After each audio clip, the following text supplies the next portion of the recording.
E aí pessoal, tudo bem? Eu sou o Luiz Carneiro, sou produtor musical, videógrafo, empresário e talvez vocês me conheçam por ser a voz, né, das versões nacionais do Yu Yu Hakusho. Eu vou contar um pouquinho da minha história para vocês.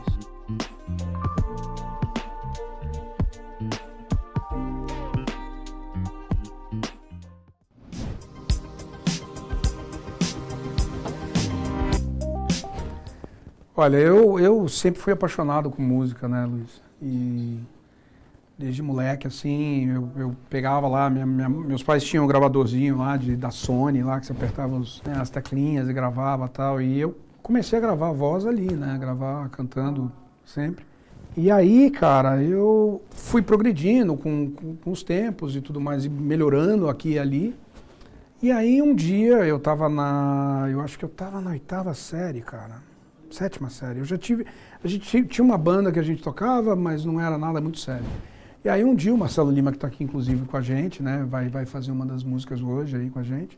Ele entrou na escola, né, que eu estudava, que chamava Magno, Escola Integrada. E o Marcelo chegou assim e o pessoal falou, que é esse cara, né, novo, aluno novo e tal. Aí eu cumprimentei, beleza e tal. E aí teve a hora do intervalo, né. E como o Marcelo não conhecia ninguém, ele ficou na sala de aula, não queria, né, era tímido, né, pra caramba. Daí eu entrei, depois do intervalo, entrei na sala de aula fazendo uma guitarra aérea, né, tipo, qualquer coisa. Aí ele falou, pô, cara, você toca? Eu falei, não toco. Eu canto um pouquinho, mas não, né, pra tocar mesmo, não sei tocar, né. Ah, eu toco, vamos fazer uma banda? Falei, pô, claro, né? E ali a gente montou um grupo, tal, que foi, inicialmente a gente chamava de Rio, que era com um baterista chamado César Belmonte. E a gente começou a tocar em todo lugar, na 13 de Maio, tocava no Círculo Militar, aqui em São Paulo. Fizemos, assim, show de torto à direita.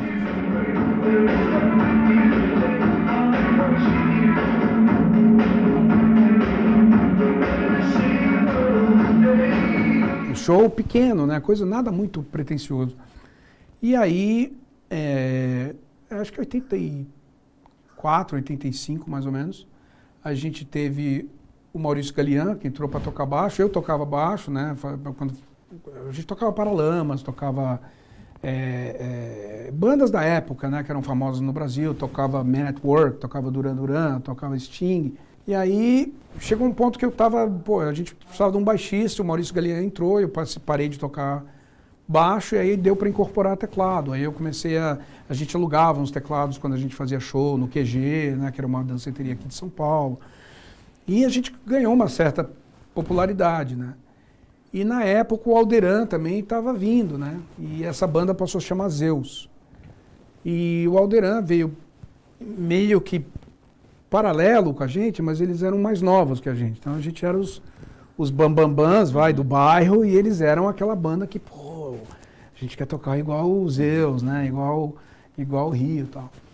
E na época, né, aconteceu da gente, né, o Marcelo, ele já tinha uma banda que ele tocava chamada Sweet Combo, né, que era uma banda com o Simoninha, com o João Marcelo Boscoli, com o Pedro Mariano, né, o Bruno Bona, era uma galera muito boa. Eles começaram a fazer um lance mais funk, mais jazz, assim, que era mais a praia que o Marcelo curtia do que o pop que a gente estava fazendo. Aí o Marcelo foi para tocar com o pessoal da Sweet Combo e o Zeus ficou meio perdido, assim, sabe? A gente trouxe o Henrique Lima, que veio formar os Virguloides depois, né, e ele era nosso guitarrista. Aí, numa determinada época, o Alderan, o vocalista do Alderan saiu e os caras me ligaram e falaram, e aí, quer vir? Porra, será que você poderia vir cantar com a gente? Eu falei, porra, claro, né? E eu sempre gostei deles, né, a gente tinha um papel de mentor, não muito mentor, né, mas assim, eles admiravam o que a gente fazia, a gente apreciava o fato de que eles estavam aprendendo e ficando cada vez melhores também, né? Aí eles me chamaram e eu comecei a tocar com eles. E aí fizemos alguns shows, fizemos muito ensaio.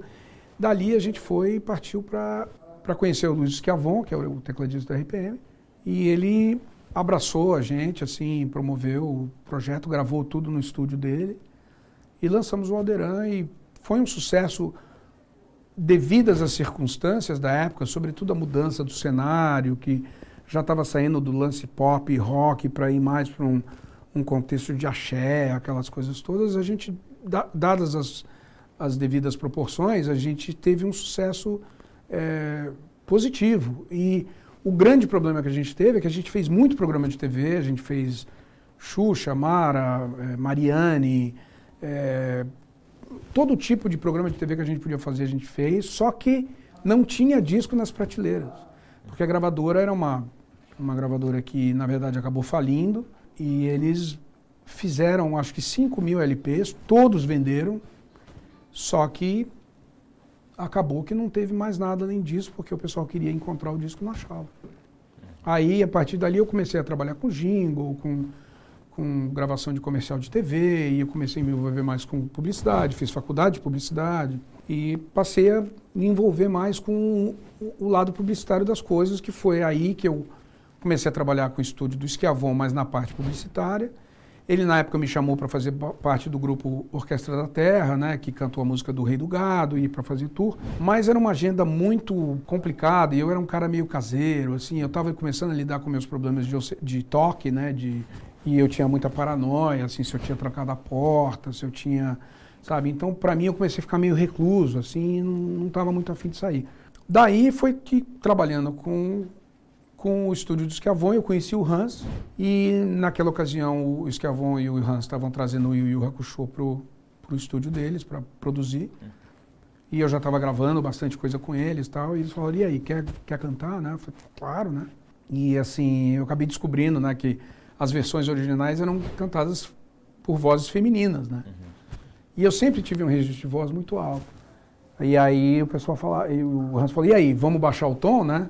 E naquela de ser jovem, né?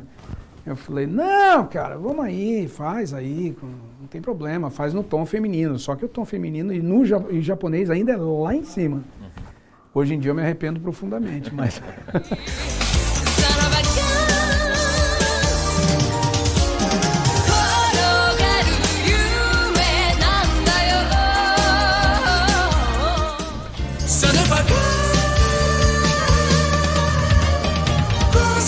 De seguir meu sonho mais livre. Se eu parar, ele vai fugir de mim. Cara, ser assim, é uma coisa mais complicada, porque a voz muda, né? A sua voz fica mais grave, né? Você vai, e com o uso também, você vai perdendo algumas regiões, né? Eu sempre falei, a voz é muito boa porque ela é portátil. Então não tem que carregar nada, né? Você carrega uma garrafa de água, você está levando o teu equipamento. Agora, você chega aí na situação de uso de equipamento, né? A voz sofre muito mais cedo, né? Então, hoje em dia eu peno para cantar as músicas do Yu Yu, é difícil, porque é bem alto e a idade já começa a pegar, né? Então, já viu, né? Eu cresci vendo Ultraman, Ultra Seven, né? Eu adorava Speed Racer, Godzilla, aquelas coisas todas. Então eu sempre gostei da imagem de anime, de mangá, eu sempre achei muito bonito. Assim, eu adoro o Japão, eu adoro tudo da cultura nipônica, então para mim é muito legal, assim, a imagem japonesa, sabe? O Bruno, meu filho que é piloto, ele corria com um companheiro de equipe, o Hasegawa, e o Hasegawa, ele é o personagem japonês, com cabelo, né? Eu olhava para ele e falava, cara, eu sou teu fã, Hasegawa. Ele falou, por quê? Porque eu sou bom piloto? Eu falei, não, porque você me lembra os super-heróis japoneses, sabe? Assim, eu acho muito legal. Ele, arigato. Luigi-san, Papa-san, eles me chamavam de Papa, né? Porque eu era pai do Bruno. E, cara, assim, é muito, muito legal, assim, tudo que envolve Japão, para mim, eu sou apaixonado.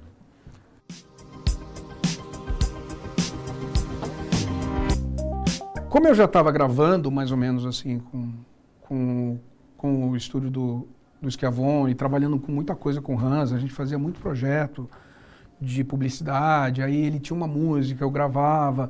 Uma coisa que eu estava achando interessante, cara, que eu estava olhando, todas as músicas que a gente está tocando hoje, todas, as letras, eu fiz praticamente todas elas. Legal. Das 14. E foi uma coisa até engraçada. Eu falei porque eu não sabia. Tem uma delas que a gente está tocando, chama Nada Mais. A Vida Vai, a gente escreveu e entrou num projeto meu, que eu apresentei para a gravadora em 97 e tal. Inclusive, está disponível no Spotify e tal. Mas a Nada Mais, eu falei, porra, Hans, essa música é muito legal, cara. Eu falei, não lembra? A gente escreveu junto. Eu falei, não. Sim, cara, você escreveu essa música junto. A gente escreveu juntos essa música. E eu não lembrava. Eu tava tomando café da manhã hoje com o Marcelo falou, cara, são essas as músicas? Eu falei, são. Aí ele falou, de quem que é essa música? Eu falei assim, essa aí é minha. A letra eu escrevi, essa letra eu escrevi. Eu falei, cara, eu escrevi a letra de todas as músicas, do Yu e as pessoais, né? Mas tudo em colaboração com o Hans. Então eu acho que quando chegou na hora, quem que a gente vai chamar para cantar? Meio que você já está acostumado. Falei, quer cantar isso aí, cara? Você está no estúdio mesmo, né? E o cara já falou, chegou um projeto aí, dá uma escutada. Legal, hein? Então a gente vai refazer tudo, vamos gravar bateria, gravar não sei o quê. Ali que eu tive a oportunidade de falar, não dá para descer uns 2 tons? Mas não, mantive no tom, então já era, amiguinho, não tenho o que reclamar. E aí foi que eles falaram, quer fazer, vamos fazer. E aí a Carlinha, na verdade, chegou uma hora que eu falei, eu tô fazendo todas as vozes, né? E aí a Carlinha fez, eu não lembro, agora eu esqueci o nome da música. Geração dos Sonhos? Geração dos Sonhos. E a coisa mais absurda desse show que a gente está fazendo hoje é que como eu estava falando com você em off, eu estou sofrendo para lembrar as letras das músicas, inclusive das minhas músicas e tudo. A memória está um horror. Agora, as da Carlinha, eu lembro completamente. As que ela vai cantar, eu lembro completamente a letra. As minhas é que eu tenho problema. É de ficar trocando ali na hora. Mas assim, mas é por aí, né? A gente sempre esteve junto e o Hans é um cara muito leal, bicho. Ele é um cara muito leal, sabe? Então, assim, quando ele pensou em refazer esse projeto, ele quis todo mundo que fez parte do projeto original. Na verdade, o Eudes, que era baixista, né, que tocou com a gente, ele não pôde participar porque ele está fazendo muitas outras coisas, ele não tem tempo e fica complicado para ele. Mas, fora isso, o Ulisses estava tocando com a gente, o guitarra era o Brenner Bianco, que é um outro artista também que está lançando um projeto agora. E aí ele o Hans chamou todo mundo, né, chamou o Caixote, chamou um monte de gente de muito talento, entendeu? O Bozo Barrete, tem muita gente boa tocando nessa roupagem, né, nova roupagem do Yu Yu Hakusho que a gente lançou. Corre, corre da cidade grande, tanta gente passa, estou só. Corre, corre da cidade grande, tanta gente passa, estou só. O vento só. O Escavão tinha um estúdio esqueci, tá vendo? Já esqueci o nome da rua também. Mas ele tinha um estúdio aqui em São Paulo, né, perto da Rubem Berta. E era um estúdio pequeno, né? Era um estúdio que chamava DBS, o estúdio, que era ele com o Luiz Deboni, que era um outro músico extremamente talentoso. E o Escavão, ele falou, eu preciso montar o meu próprio negócio, eu vou montar meu próprio estúdio. E ele resolveu abrir e montar Esquema 336. E era um espaço muito maior, então ele precisava de mais gente. E aí que ele trouxe o Hans.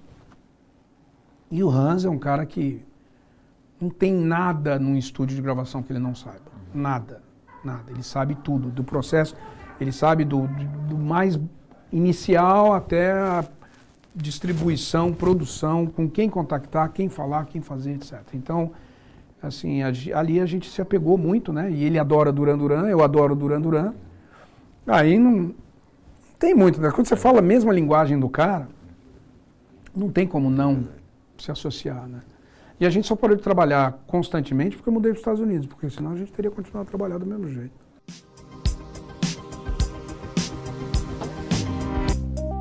O pessoal não entende, né? Tem muita gente ainda que fala, o que é mesmo que você canta, né? O que é aquela banda, o que é o desenho animado, né? Ioiô, iê. Eu falo, não, assim, para quem conhece, né, os animes e conhece o porquê que eles existem e conhece a cultura japonesa, sabe que não é desenho animado para criança, né? Tem toda uma filosofia, uma cultura, uma força muito grande, assim, sabe, do significado dos animes. E eu tive outros, gente que tocava comigo, não necessariamente os Alderans, porque os Alderans, qualquer coisa que eu fizesse, eles estariam apoiando, né? E como é o mesmo caso hoje em dia, com eles. E assim, mas com relação aos outros músicos, que eram os mais puristas, assim, os mais rock and roll, os caras ficavam, como assim você está cantando música de anime, né? Como é que funciona e tal? Mas no fundo, eu acho que músico que é músico entende que trabalho é trabalho e você vai fazer o trabalho, né? E só que o Yu Yu não é um trabalho mais. O Yu Yu é um estilo de vida, assim, eu tenho coisa do Yu Yu no meu estúdio, eu tenho camiseta do Yu Yu, para mim é uma outra paixão, assim, entendeu? Para mim, de todos os projetos que eu tive envolvido na minha vida, Alderan e Yu Yu Hakusho são os mais importantes.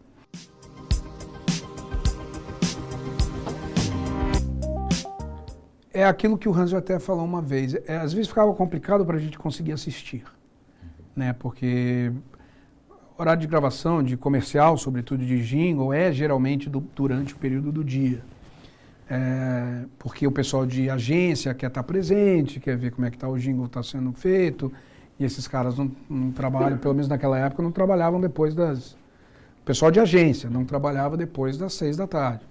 O pessoal de estúdio não, ficava lá até as 4 da manhã para entregar para os caras apresentarem no dia seguinte. Então, assim, para mim foi era mais fácil botar a fita para gravar e assistir depois, mas era muito legal, assim, eu assistia, né, via as introduções, pô, o som ficou legal. E é muito engraçado, o músico tem uma tendência de eu quero ouvir, mas eu quero ouvir não para... Eu quero ver para ver como é que está o som, como é que ele está saindo naquela televisão, como é que está saindo naquela televisão, como é que está saindo no cinema, sabe? É sempre aquela ideia de... O que eu quero é que o som esteja bom, que as pessoas recebam um som de qualidade. Uhum. Então é sempre uma visão mais técnica, assim, sabe? Do produto final, né? Uhum. Do produto final.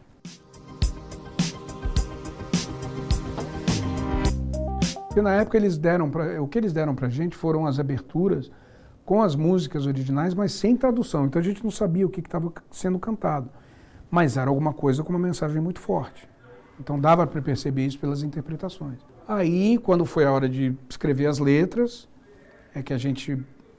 Né, e aí, o que nós vamos pegar? Nós vamos absorver o que tem do contexto das letras, mas vamos adaptar para alguma coisa que tem uma ressonância verdadeira com o público brasileiro. Para não fazer uma coisa que seja... Algumas coisas que existem no Japão não acontecem no Brasil, nunca aconteceram. E talvez coisa que acontece no Japão, na verdade, não acontece em lugar nenhum.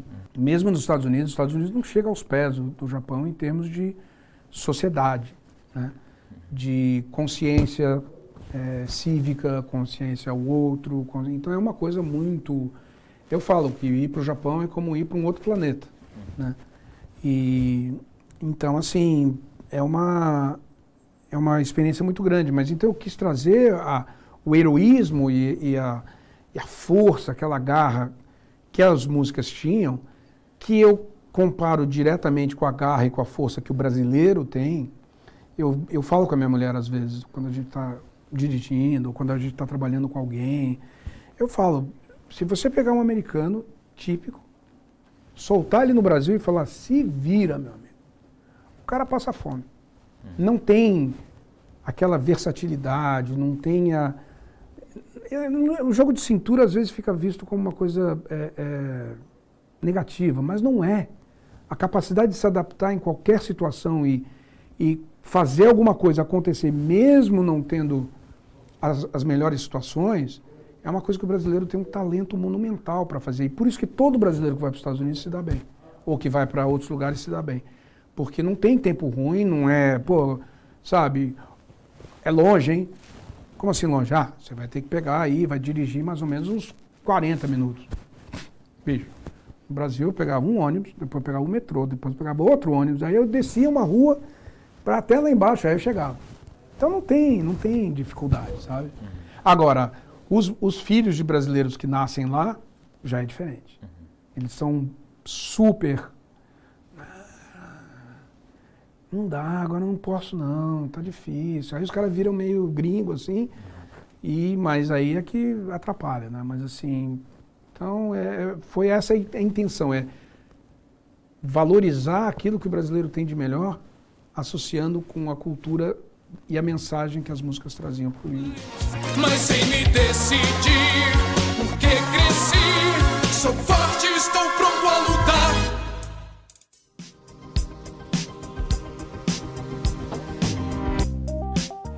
O Soul Brain, eu trabalhava num estúdio chamado Trama, que fica em Pinheiros, aqui em São Paulo. Eu prestava serviço para eles, como cantor. E eles me ligaram e falaram, tá a fim de cantar um tema de um projeto japonês? Eu falei, claro. Eu sou fã de Ayrton Senna. E o Ayrton Senna é idolatrado no Japão. E ele amava o Japão. Até hoje. Você chega lá, você fala, eu sou brasileiro. Ele fala, oh, Senna! Senna-san. E então assim, falou que é japonês, eu vou fazer, não tem problema. Aí eu falei, claro, quero fazer, claro. E aí eu cheguei lá, tá aqui a letra. E aí botaram a letra na minha frente, né? E eu lembro que eu tive que dar umas amaciadas, assim, na letra, na métrica, pra ficar simpático, assim, porque tava um lance meio... esse cara aqui é o nosso diretor de marketing, ele recebeu a tradução do Japão e ele escreveu a letra. Então fica uma coisa mais, né? Por exemplo, há tantos perigos em tanto lugar. Eu faria diferente isso, eu não escreveria uma letra assim. Eu faria uma coisa um pouco mais romântica, sabe? Algo se esconde por trás... Sabe, ao invés de falar há tanto perigo em tanto lugar, fica um negócio martelado, né? Há tanto perigo em todo lugar. Distribuição de Cara Filmes. Só você pode nos salvar. Eu faria o lado escuro se esconde atrás, alguma coisa mais poética, entendeu?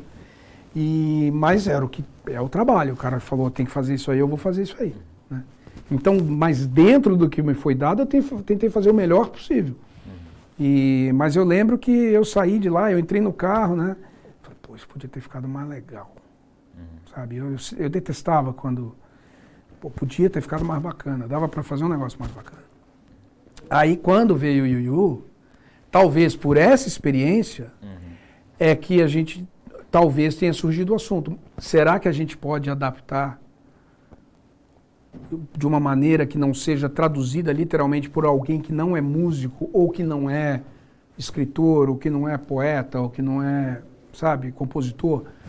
Talvez possa ter sido essa a razão pela qual a gente conseguiu fazer funcionar.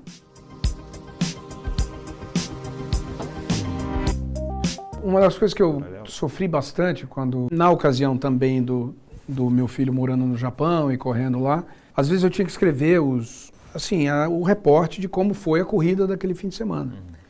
Então eu tinha que eu escrevia em inglês, português, e eu dava para um amigo nosso, irmão nosso no Japão, que chama Renato Mizoguchi, que é brasileiro, mas mora no Japão, é um atleta olímpico brasileiro, inclusive, um cara muito, muito qualificado.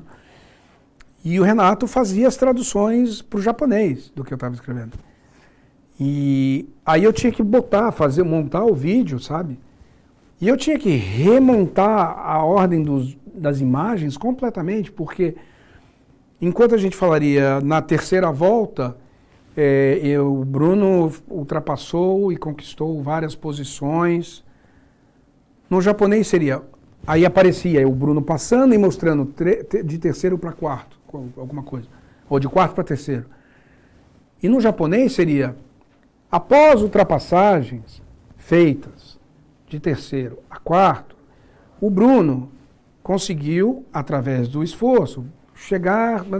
Então era tudo ao contrário. Então a edição do vídeo tinha que ser completamente diferente.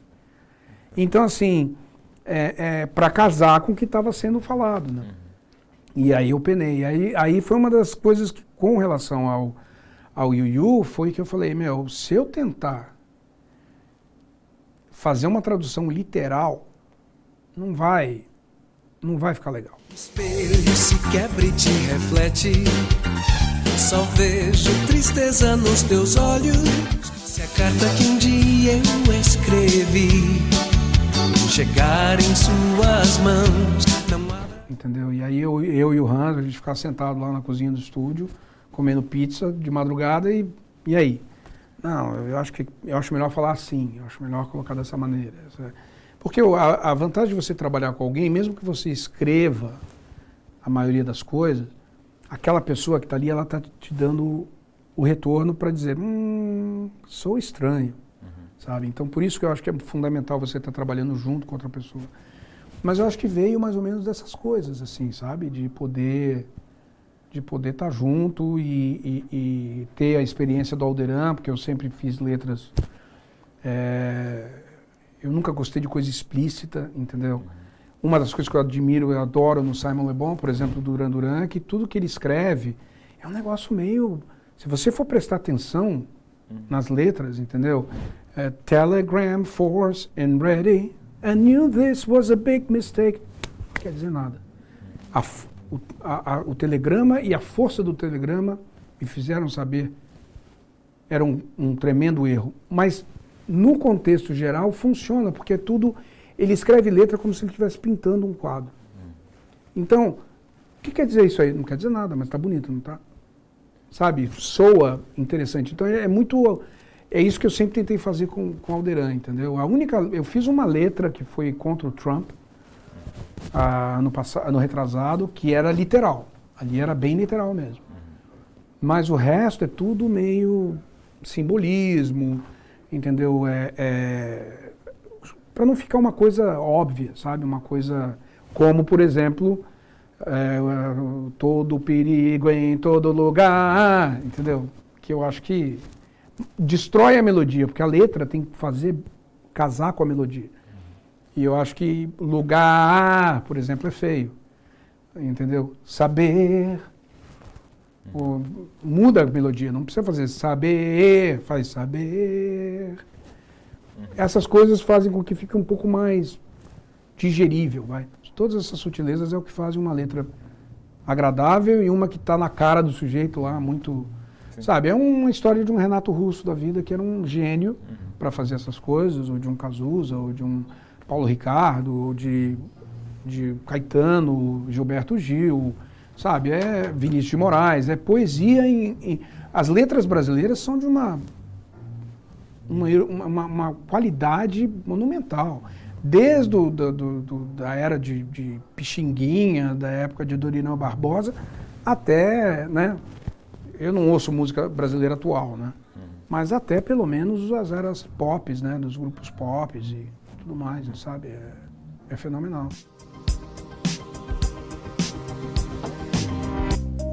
Esse disco eu escrevi exatamente num período pré-eleições, né, nos Estados Unidos.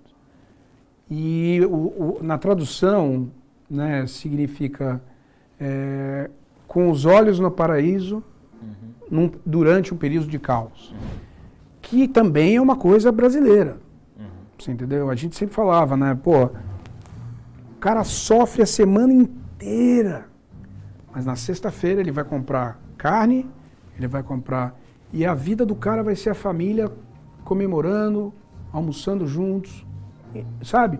E aquilo sustenta o cara emocionalmente para a próxima semana. Eu fazia isso quando eu morava aqui. Então toda vez que eu ia comer, é uma celebração. Eu vou fazer churrasco no sítio lá que a gente tinha em Juiz de Fora, também traz todo mundo. Por quê? Porque você ficar sozinho, não, você quer todo mundo para compensar aquela semana, né? Então assim, para mim foi isso, você ficar, não, ali na frente tem paraíso, e aqui todo mundo está acabando aqui embaixo. Mas não, ali vai rolar. É uma esperança infinita. Não interessa, tá uma merda. Mas, desculpa o termo, mas lá na frente está legal. O objetivo é lá na frente, não é aqui, é lá. De algum jeito a gente vai chegar. Então, assim, foi mais ou menos o princípio básico, né? Tanto que a música que a gente vai tocar hoje, que chama We Work Well Together, Foi isso, a minha mulher descobriu que a mãe dela morreu, elas não tinham contato, coisa dos Estados Unidos, tem umas coisas meio esquisitas, assim, de dinâmicas familiares. E a mãe dela não queria mais saber dela, por muitos anos, da minha esposa.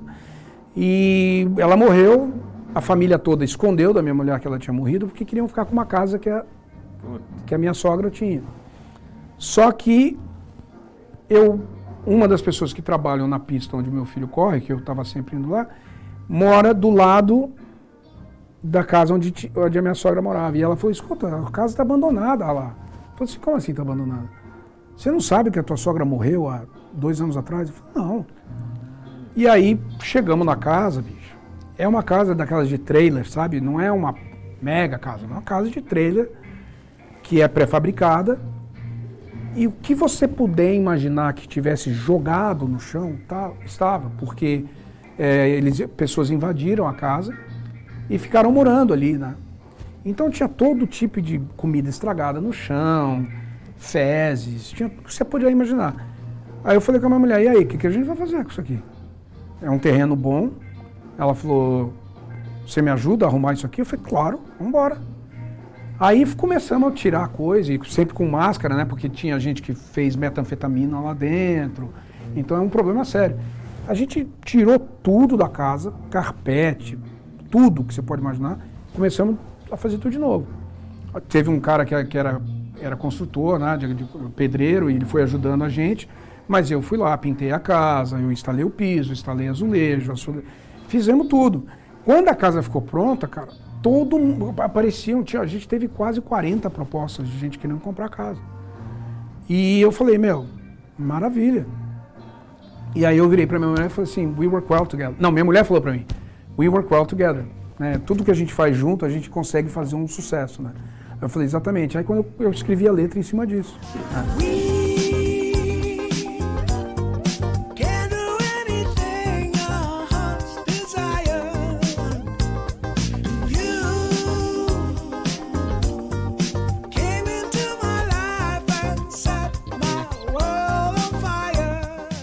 E o gozado com a minha mulher é que, assim, eu escrevo quando eu estou deprimido, assim, sabe? Quando eu estou mal, quando eu estou com uma... Depois que eu conheci a minha mulher em Alicia, né? Quando eu conheci ela em 2006, a minha vida sempre foi maravilhosa.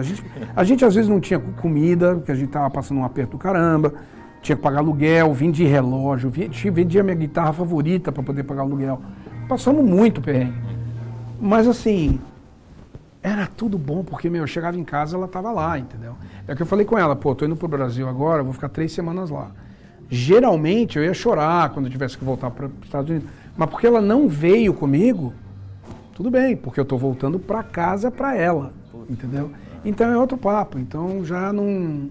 Sabe, assim, é aquela história, a casa é onde a pessoa que você ama está, né? Sim. Então, esse projeto, eu nunca escrevi uma letra de música para minha mulher, porque eu nunca tive... dor de cotovelo com ela, nunca fiquei, ela vai me largar, não, ela sempre foi maravilhosa comigo. Então, eu falei, eu escrevi música pra ela, já escrevi música pra namorada que eu fiquei namorando por uma semana, cara. E eu não escrevi uma música pra minha mulher que eu tô casado há 15 anos. Aí eu falei, tá aí um tema legal, entendeu? Que não precisa ser uma coisa deprimente, é uma coisa que, a gente faz bem juntos, sabe? E aí, inclusive tem um trecho na letra que fala de se a gente precisar ficar na cama o dia inteiro, a gente fica, porque a gente faz bem isso, né? Uhum. Mas aí rolou aquela, mas aí vamos botar um R ali, né? Vai ficar mal, isso aí é meio... Aí eu peguei e falei com a minha irmã, falei, faz um vídeo você brincando com o Marco, que é o meu sobrinho, lendo pra ele na cama, que ele é pequenininho, né? Então ficou aquele negócio, se eu tenho meus filhos, se a gente vai ficar na cama vendo TV, ou lendo não sei o quê, maravilha, não tem problema, a gente consegue fazer isso. Então, assim, mas é uma música toda... O disco todo tem um tom meio pra cima, com a exceção da música que eu escrevi pro Trump, né? Que ali eu tô... Eu tive gente que parou de ser meu amigo por causa da letra que eu escrevi, né?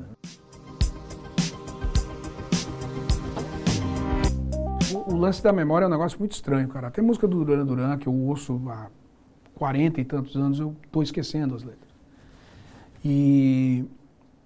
Então, assim, eu tô tenso pra caramba agora, tô muito tenso. Desde que eu cheguei, eu não aproveitei nada. É isso que tá me deixando triste, sabe? Porque, assim, O problema é que eu saí de lá, eu estava super ocupado com muito trabalho. E o Hans montou as músicas num formato para o show.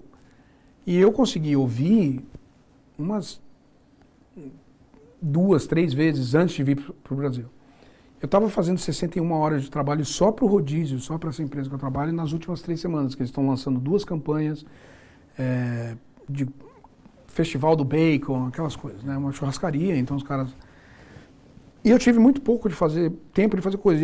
Eu também estou trabalhando no projeto do Brenner Bianco, que eu estou gravando os vocais dele e tudo. E então, assim, foi um desespero. Então, quando a gente ensaiou, a banda já tinha ensaiado na terça. Aí eles ensaiaram de novo na quinta, no dia que eu cheguei. Então eu saí do aeroporto, fui para casa do Marcelo, tomei um banho e a gente foi ensaiar. Cara, eu não lembrava as músicas. Eu não lembrava onde entrar. Então, assim, é um pânico. Então, eu estou super tenso. Ontem, fazendo a tarde de autógrafo, eu estava super feliz. Eu queria receber o que as pessoas estavam falando para mim e botar dentro. E aí eu recebia, e eu pensava, pô, eu não vou lembrar as letras. Eu não vou lembrar as letras. Eu vou errar. Entendeu? É muito estranho. Porque também o show ao vivo faz muito tempo que eu não faço. Eu virei rato de estúdio, né? O Hans não. O Hans toca mais. Tal. Eu e o Marcelo é estúdio. Entendeu? A gente tocava muito ao vivo. Eu me virava em qualquer situação.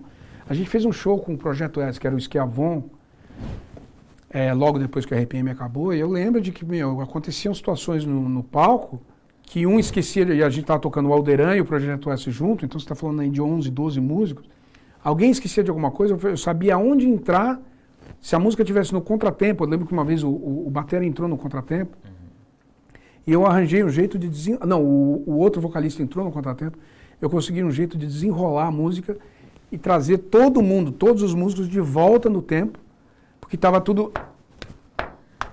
Ao invés de... Tava tava desesperador.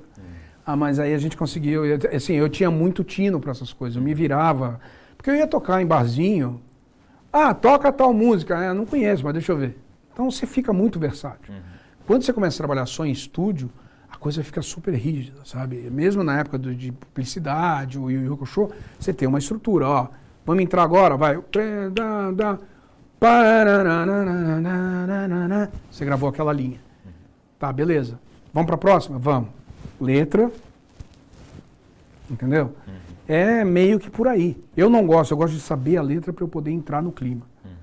Mas eu tô apavorado. O Hans, então, apavorado. O Ulisses, mais ainda.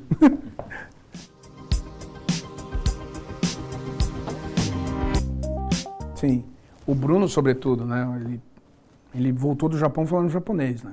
E bem, né? Mas também namorou uma japonesinha lá, então ajudou, né? A Gabriela é sempre a que está mais enturmada, e ela, a mais nova, né? Que comprou uma guitarra agora com o dinheiro dela. A minha mulher tem um salão de cabeleireiro, então toda semana a Gabriela vai lá, limpa o salão todo, aí ela recebe a grana dela, ela juntou $800 e comprou uma Fender Stratocaster, assim. Laranja, tinha que ser laranja. Porque ela escreveu uma música chamada Orange Juice. Então tem tudo que ser laranja. Ela cantarola as músicas do Yu Yu, ela sabe dos Funko Pops que eu tenho, ela fica procurando para ver se acha os bonequinhos originais e tal. E eu tenho uma filha de 17 anos, a Juliana, que ela está estudando para ser veterinária. Legal. E ela também anda a cavalo, ela compete. Mas ela não tem o cavalo dela, então ela trabalha num estábulo, né? E ela cuida dos cavalos e como recompensa eles deixam ela competir com um dos cavalos. Eles são cavalos árabes, né? Então é cavalo de $130 mil, umas coisas loucas assim, né, cara? O cavalo vale mais que uma Ferrari. Aí eu falo, eu prefiro ter 340 cavalos numa Ferrari do que um cavalo só. Mas ela adora, ela entra no estábulo, leva ela lá, e ela entra, ai, que cheiro maravilhoso. Eu falo assim, você tá com cheiro de cocô de cavalo e xixi de cavalo e feno. Mas é uma maravilha, né? Mas tudo bem, porque eu amo o cheiro de gasolina, eu adoro o cheiro de pneu, de carro de corrida. A que gosta de cavalo, o negócio dela é cavalo. Ela é, assim, é incrível. Se você perguntar qualquer coisa veterinária, ela sabe tudo.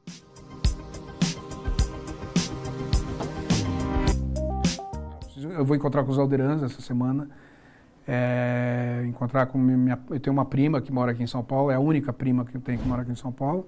Encontrar com meu tio, que é irmão do meu pai, e com a minha tia também. E aí eu vou para Juiz de Fora, mas eu preciso... São Paulo, para mim, é uma cidade de uma qualidade de entretenimento fenomenal. Né? Então, assim, as comidas que você come aqui, você não come em muitos lugares, sabe? Mas eu quero muito... Mas, na verdade, eu quero ir nos lugares, na verdade, que não são nem tão legais, assim, né? Mas eu quero ir para os lugares que eu estava acostumado a ir. Então, eu quero ir no meu prédio, que eu cresci, na Barão de Jaceguai, né? Eu quero encontrar com os meus amigos do prédio da Barão de Jaceguai, tomar cerveja. Eu quero ir no Chico Hambúrguer, que é o hambúrguer mais simples que você pode imaginar, cara. Eu ia lá e pedia 3 maionese. Então, era só o pão, o hambúrguer e a maionese. Eu traçava os 3 rapidinho, sabe? Então era sempre assim, cara. Sempre. Quando eu estava com os meus pais, eu ia nos lugares mais sofisticados. Mas com os amigos, a gente ia. É aquele negócio. A gente comia o lado direito do cardápio. Uhum. Então lá direito era R$11, 11 cruzeiros, vai. 11, 12, não, 13 eu já não posso pagar, 14. O que é isso? Aí você olhava do lado. Mas a gente ia só no que dava para pagar. Aí, isso aí dá para comer, isso aí é bom, isso é bom. Pizza de mussarela, como lei, né? Então, assim, eu quero ir no Chico Hambúrguer, eu quero ir no Joaquins, que era um outro lugar muito legal, eu quero ir no prédio que eu depois fui morar, que depois que meus pais mudaram para os Estados Unidos, eu fiquei mais 10 anos aqui. 13. E aí quero ir nesse prédio também, quero ver se eu encontro o porteiro. O porteiro, esse prédio, cara, vai alongar um pouco, mas eu tinha um porteiro lá nesse prédio, na Altino Arantes. Toda vez, ele às vezes estava quieto. Aí eu chegava, assim, eu saía para ir para a rua, qualquer coisa. Aí ele começava, eu volto, porque ele sabia que eu era músico, né? E ele sabia que eu tinha lançado disco, aqueles negócios todos. E ele cantava pra caramba, ele ficava cantando. Né? Aí o Alcir. Aí eu falei... Ele falou, ô, seu Luiz, pô, que legal, hein? O disco tá bom, hein? O disco tá bom. Tô escrevendo umas músicas aí e tal. Beleza. Aí, rapaz, um dia eu tava meio sem fazer muita coisa. Eu tava descendo, que eu vim pegar o correio, né? Na portaria. E ele tá lá cantando. Eu falei, Alcir, vamos fazer o seguinte, eu vou pegar meu violão, eu desço aqui, canto o que você está cantando, eu vou fazer a tua melodia, a letra que você está fazendo, eu vou escrever, vou adaptar, né, para os acordes, a harmonia do violão, e vamos ver. Ô, Luiz, obrigado, cara, que legal. Fui lá, peguei o violão, trouxe, adaptei, ele cantando, aí ele não tinha refrão, eu escrevi o refrão, beleza, fechei a música. Aí ele, pô, que legal, eu falei, me dá teu papel aí, me dá teu papelzinho que estão as letras e tal. Aí estava trabalhando nessa época, eu estava trabalhando com as coisas do Yu-Yu também. Foi durante o período do Yu-Yu. Aí o Esquiavon começou a trabalhar com Orquestra da Terra e com o Rei do Gado, aqueles negócios todos. Aí ele falou, cara, eu tô precisando de música, você tem música? Eu falei, tenho. Tem uma música que eu ouvi ontem. Você tá falando sério? Tô, sério. Aí eu fui lá e toquei. Ele, cara, que música animal, velho. Eu falei, então, o porteiro do meu prédio que escreveu. Aí ele falou, você tá de sacanagem? Eu falei, não, só que tem uma condição. O problema, quando você lança com gravador, e sobretudo com a Som Livre naquela época, com as música de novela, e o seu nome aparecia. Vamos dizer, Luiz de Carneiro, Ranzé. Aí, parecia que tinha, assim, a família de todo mundo. Eram mais de 30 nomes, 20, cada um tirando 0.0 não sei o que da música. Entendeu? Isso que eu vou falar, essa música é maravilhosa. Eu falei, tudo bem, só que é o seguinte. Eu escrevi o refrão. Aí, eu vou escrever uma parte B que tá precisando de uma parte C, tá precisando de uma parte C. Beleza, escreve aí. Mas a parte A e a transição, o Alcir que escreveu. Foi o seguinte, eu tô ok dessa música entrar. porque entrou, não lembro quem que foi que gravou, mas entrou em alguns dos discos, né? Eu falei, só que é o seguinte, tudo que sair de grana vai para ele. Eu não quero nada, você não pode querer nada, e os outros 60 nomes que vão aparecer não vão ter nada, porque senão não pode ser. É a oportunidade da vida desse cara. Ele concordou, fechamos, aí passaram-se 4 meses, 3 meses, a Warner, que tem um office ali na Berrini, né? Os caras me ligaram e falaram, a gente está aqui com o advance do teu projeto, das músicas que eu tinha feito, e o advance do fulano de tal, você vai ter que trazer ele aqui para ele assinar o contrato. Tudo bem, fui, levei, peguei, saímos de lá do apartamento, combinei com ele, fomos lá, ele assinou o contrato, ele recebeu na época o que seria $3.000, tá? Aí a gente foi para minha casa, eu levei ele no meu apartamento e falei, o negócio é o seguinte, cara. Você deu uma sorte monumental. Porque às vezes eu escrevia música e tentava emplacar em algum lugar e ninguém pegava. Só que aconteceu de que os caras precisavam fechar o disco, estavam correndo para fechar o disco e pintou essa música que eu apresentei. Então, esse dinheiro, você tem que pegar esse dinheiro. Para mim, esse dinheiro é muita coisa. Para você, eu imagino que seja assustador. Pega essa grana, põe numa poupança e vai tirando só aos pouquinhos. Vai tirando só aos pouquinhos. Beleza. Fui no banco, abri uma conta para ele, depositou o dinheiro. Beleza. Aí, putz, continuei trabalhando com as coisas, tal, não sei o quê. Aí vi ele de vez em quando lá na portaria. Vai, eu sei, tudo bem, tudo bem, tudo bem. Aí o zelador não viu o Alcir por uns 4 dias. Aí eu falei, o que aconteceu com o Alcir? Não tenho visto ele mais. Abandonou o trabalho, não quer mais trabalhar. Falei, como assim? Falei, você não faz ideia. Ele está quebrado. Falei, como assim quebrado?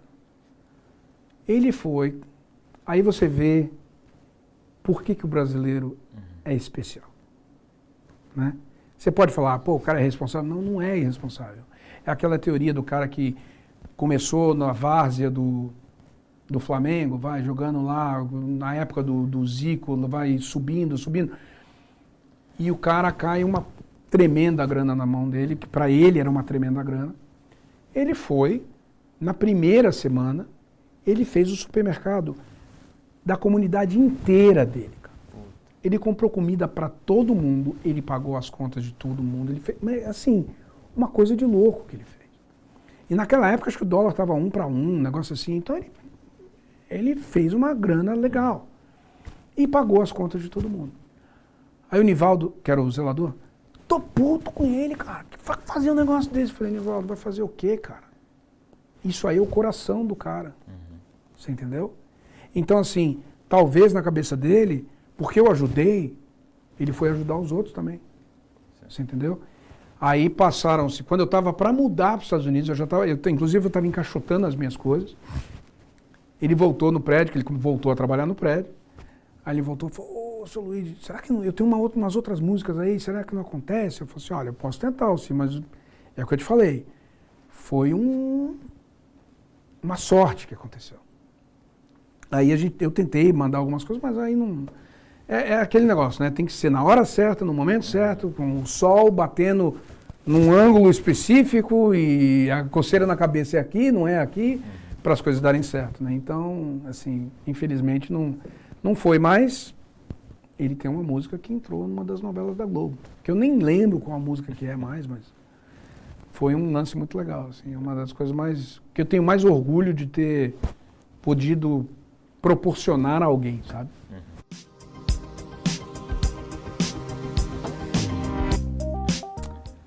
Cara, é aquele negócio, a gente fez o primeiro Catarse, né? E ali não saiu do chão, né? Por algum motivo é o que eu falo, o sol não estava batendo no ângulo certo, a coceira na cabeça foi no lado errado e aí não aconteceu nada. E aí a gente ficou desmotivado, aí aconteceu a pandemia e tal. E aí o Hans falou, vamos pensar numa coisa mais enxuta, ao invés de a gente fazer um show, alugar um canecão da vida e fazer o evento lá. Não, vamos fazer um negócio pocket, em que a gente possa ter os convidados que a gente mais gosta, etc. E beleza. E aí, a gente lançou, com você junto, entendeu? Com o Rafael. Cara, e acho que em 3 dias ou 5 dias a gente bateu a meta, né?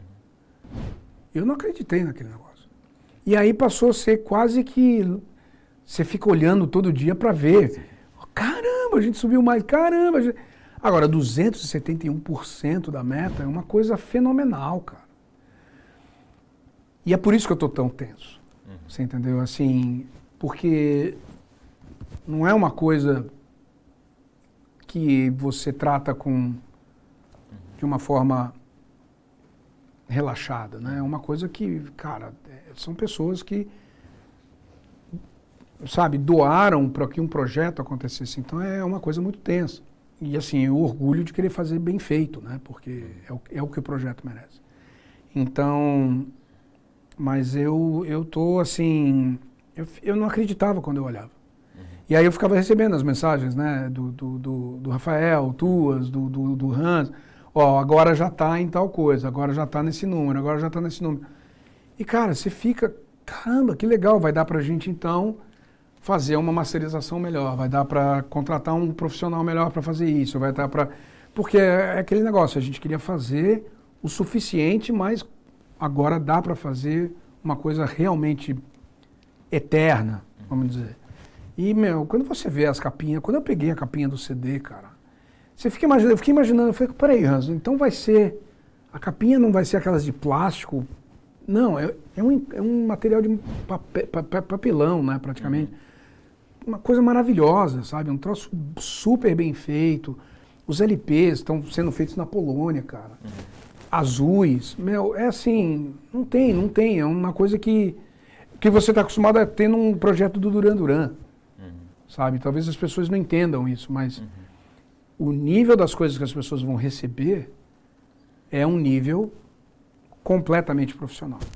E isso é uma coisa que deixa a gente com muito orgulho e eu, sabendo que o Hans não dorme, o Hans não come, sei lá o que ele faz da vida, porque às vezes eu estou lá vou mandar uma pergunta para ele, mando às 11 da noite lá em Salt Lake, que aqui seriam 2 da manhã ou 3 da manhã, e eu falo, vou mandar, amanhã ele me responde. Não, passa, eu mando, aí já tem. Ele respondeu. Eu falei, bicho, tu não tá dormindo não, cara? Não, eu tenho que fazer uns negócios aqui. E não para. Então, assim, é um negócio muito especial. Tudo isso ficou muito especial pra gente.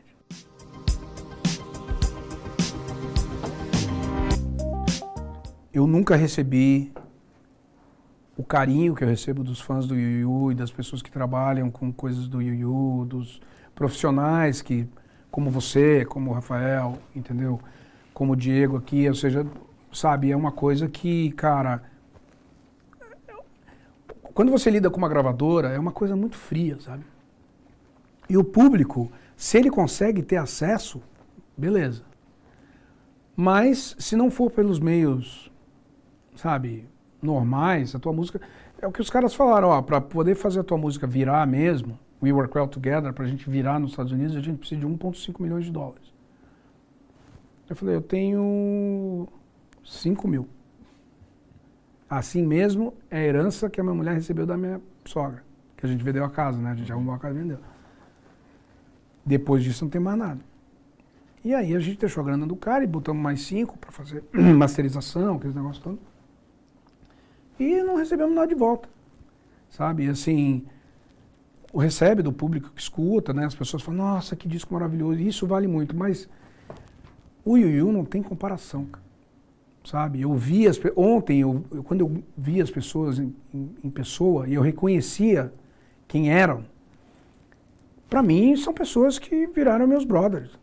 São, sabe, de ver assim, fulano, porque são pessoas que estão sempre comentando, estão dando apoio, estão, nos momentos difíceis estão dando apoio, mesmo quando eu tive meu problema de audição, nossa, o pessoal mandava mensagem direto, cara.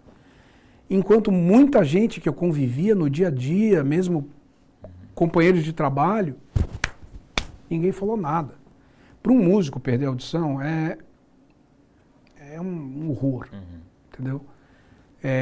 Eu estou me adaptando, eu estou aprendendo a aceitar. O problema de aceitação foi pior, né? Então, assim, mas aí com o aparelho auditivo, tem algumas coisas que eu ouço bem, mas aí começa a dar distorção, aí eu tenho que mudar. Então, assim, você está sempre adaptando para alguma coisa. Mas a verdade, cara, é que assim, o apoio e o carinho mesmo vieram dos fãs do Yu-Yu. Sabe? Uma coisa que eu falei isso uma vez, inclusive, na nossa live, que quando eu estava com problemas profissionais, etc, não fosse os caras do Yu-Yu, os fãs do Yu-Yu, eu ia entrar numa depressão assustadora, cara. Assustadora.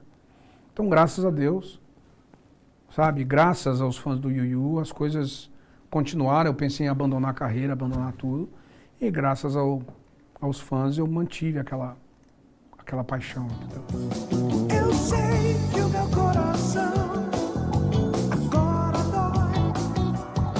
O vento suave traz um olhar que te encontra em qualquer lugar. Estamos frente a frente enquanto a noite cai e vai aos poucos envolvendo nossas mãos assim até que tudo se desfaz. Cara, acima de tudo, eu queria agradecer aos fãs do Yu-Yu. Né? Não sei se olha aqui, agradecer a cada um dos fãs do Yu-Yu, porque é maravilhoso o que eles propõem, né? Trazem pra gente. E aí, sabe, a J-Box, porque vocês fizeram essas coisas acontecerem. O Hans tem todo o talento que ele tem, eu tenho o talento que eu tenho, a Carla tem o talento que ela tem, mas a J-Box comunicou de uma maneira que fez com que as coisas virassem realidade. Entendeu? Então é aquela história da gravadora, entendeu? Se o cara não tiver, eu quero $1 milhão para fazer as pessoas te ouvirem. A J-Box fez isso com paixão, sabe? Então o que a J-Box fez é o que uma gravadora deveria fazer, mas que só faria se tivesse muita grana. Então, sem a J-Box, as pessoas não teriam conhecimento do que aconteceu. Sem os gráficos. Cara, eu olhava aqueles gráficos que o Rafael mandava e falei, cara, bicho, eu sou... Aí, mostrava para minha mulher, foi aí que ela começou também a... Uau, porque é uma coisa muito profissa, sabe? Então, assim, o valor aumentou, né? É você pegar um produto que é bacana, é legal, só que aí você põe sob uma luz, com uma difusão de fundo, põe alguma decoração, alguma coisa. Então você fez a coisa ficar mais bonita ainda. E assim, eu e o Hans estamos trabalhando num outro single, que na verdade é uma música do Alderan, que chama O Céu da Cidade. Ele gravou uma versão diferente, uma levada diferente. O Marcelo vai estar gravando a guitarra essa semana. Eu gravei os vocais lá nos Estados Unidos, talvez eu grave mais algumas coisas aqui, que eu fiz meio que correndo. E tem aí a possibilidade da gente estar trabalhando essa semana aí com outro artista de anime muito, muito, muito bacana, um cara muito do bem. E eu fiquei assim, eu acho ele um dos maiores cantores de anime. Você talvez saiba de quem eu esteja falando. Hoje ele teve uma notícia muito triste, né? Mas se ele tiver disposto, a gente vai fazer o projeto, senão a gente faz uma outra ocasião. Eu falei, seguinte, tu vai ter que cantar menos, porque senão você vai acabar comigo, cara. Eu falei, tu canta muito. Eu falei, você canta, o jeito que você canta é fenomenal, né? E canta em japonês, como se fosse japonês mesmo, né? Então eu falei, esse cara tem que tomar cuidado, que ele vai me engolir ali. Eu falei, fulano, vai, pega leve, que tu canta mais do que eu. Eu falei, não, que isso? Não, pega leve. Mas então, assim, a gente tá com essa ideia de fazer esse projeto, fazer mais coisas pro Yu-Yu também. A gente essa semana vai estar trabalhando, porque eu não vim aqui só para fazer o show, só para fazer o teatro de autor. A gente quer aproveitar esse tempo para fazer mais coisa relacionada com o Yu-Yu e para poder fazer o Yu-Yu continuar crescendo. Eu brinquei com o Hans ontem, vamos fazer um Soul Brain aí e tal, não sei o quê. Beleza. E aí ele lá, tá olhando lá. Parece o leão da Fox, né? O leão da... O leão da MGM, né? Vocês terminaram já? Tá acabando. Tá só Vem na cá, consideração- coração, vem cá, coração. Consideração final dele. Então, sem ele não Cara, tá existe. bonito. Esse cara é bonito. Não, pra sem esse caralho. cara aqui, não existe. Mas, cara, então assim, a gente tá com esses planos de fazer isso essa semana agora, fazer mais conteúdo do Yu, gravar, né, essa música que eu te falei, né, que a gente vai trabalhar, que o Hans trabalhou a base nova, a música renasceu, né, e também com o Marcelo a gente tem planos de continuar fazendo, né, os projetos que a gente fez. O que eu quero fazer, eu tenho lá nos Estados Unidos a minha produtora, que chama Cloud Mixer Films, Films, Music and Studios. Eu quero incorporar o trabalho do Hans e o trabalho do Marcelo, criar a Cloud Mixer Brasil, sabe? Assim, não para eles com a produtora deles, claro, mas eu vender o trabalho deles lá como parte da Cloud Mixer Brasil. E se tiver algum restaurante brasileiro, alguma empresa brasileira que precisa de coisas brasileiras, a gente vai, ô Hans, você tem uma menina aí que faz uma locução legal, que canta uma coisa legal em português, e faz, para ficar uma coisa bem autêntica, sabe? Sim. Então esses são os projetos. E se Deus quiser lançar um outro disco com o Marcelo Lima essa semana. Eu fico louco, mas um sorriso me faz entender. Saber por quê alguém esquece a dor e encontra